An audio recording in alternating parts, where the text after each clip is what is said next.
ખબરોમાં બન્યા રહેવા માટે બેલ આઇકોન દબાવો અને એબીપી અસ્મિતાને સબસ્ક્રાઇબ કરો। તો 4200 ગ્રેડ પે મુદ્દે મહેસાણા જિલ્લાના શિક્ષકોએ પણ સરકારને રજૂઆત કરી છે। શિક્ષકોનો શું મત છે તે પણ જાણીએ। પ્રાથમિક શાળાના શિક્ષકોને 4200 ગ્રેડ પેને લઈને સમગ્ર મામલો જે ફસાયો છે, સરકારે પરિપત્ર હજુ જાહેર ન કરતા ક્યાંક શિક્ષકો મૂંઝાયા છે। મારી સાથે મહેસાણા જિલ્લાના શિક્ષક સંઘના પ્રમુખ અને અન્ય હોદ્દેદારો છે, તેમનાથી વાત કરીશું। શું કહેશો પ્રમુખ, કઈ રીતે 4200 ગ્રેડ પેને લઈને સમગ્ર મામલો સરકાર સામે ગયો છે અને સરકારે નિર્ણય ના લેતા કઈ રીતે શિક્ષકો મૂંઝાયા છે? શિક્ષકોને અત્યારે હાલ 4200 ગ્રેડ પે બાબતમાં એટલા બધા અસમંજસમાં છે કે હવે નીતિ વિષયક નિર્ણય લઈશું અને નીતિ વિષયક નિર્ણય છેલ્લા 4 મહિનાથી હજુ સુધી લેવામાં આવેલ નથી। તો સરકારને મારી નમ્ર વિનંતી છે કે જલ્દીમાં જલ્દી નીતિ વિષયનો નિર્ણય લઈ અને આજે 65,000 શિક્ષકોને જે અન્યાય થઈ રહ્યો છે એને ન્યાય આપે, એ અમારી નમ્ર વિનંતી છે। શિક્ષકમાં અમારી રજૂઆત છે કે ઝડપીમાં ઝડપી આ નીતિ વિષયક નિર્ણય ઝડપીમાં ઝડપી લે। શું કહેશો, આના કારણે શિક્ષકોને કેટલું નુકસાન જઈ રહ્યું છે? દર મહિને કેટલું નુકસાન જાય છે અને શું માંગણી છે? આ બાબતે કહેવા જઈએ તો શિક્ષકોને દર મહિને 10,000 રૂપિયા જેટલું નુકસાન છે આર્થિક રીતે।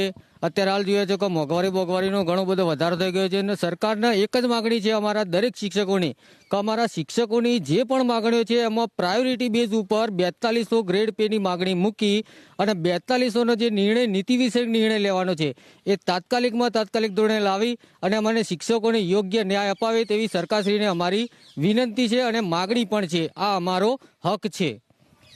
આ અમારો હક છે તેવા બેનરો સાથે ઉભા છે। મારી સાથે અન્ય શિક્ષક છે। શું કહેશો વડીલ, કેટલા સમયથી આ કોચડું ગૂંચવાયું છે? સરકાર નિર્ણય ના લેતા શિક્ષકોને શું નુકસાન છે? શિક્ષકોને બહુ ઘણું મોટું નુકસાન છે। માસિક 2019ના પરિપત્રના આધારે જ આ કોકડું ગૂંચવાયું છે।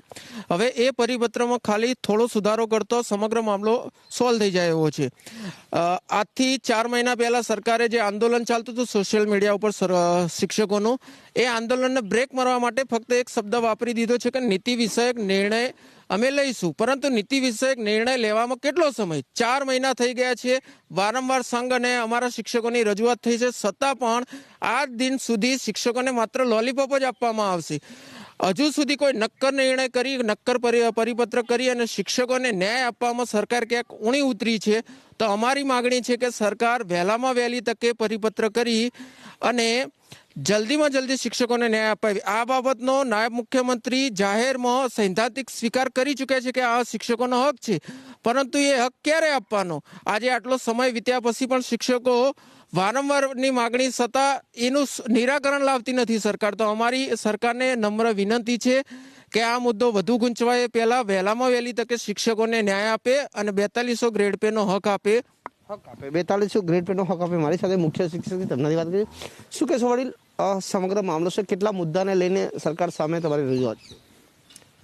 મુખ્ય શિક્ષક એસ્ટાટ આચાર્યો જે પ્રાથમિક શાળાઓમાં હાલ કામ કરી રહ્યા છે એના માટે હું આપના માધ્યમથી સરકારશ્રીને એ વિનંતી કરવા માગું છું કે 2012થી મુખ્ય શિક્ષક એસ્ટાટ તરીકે આપણે શાળામાં નિમણૂક આપી છે। 8 વર્ષ થઈ ગયા, હજુ આ મુખ્ય શિક્ષક એસ્ટાટ આચાર્યોના કોઈ પણ પ્રકારના આરઆર નિયમો બનાવવામાં આવ્યા નથી।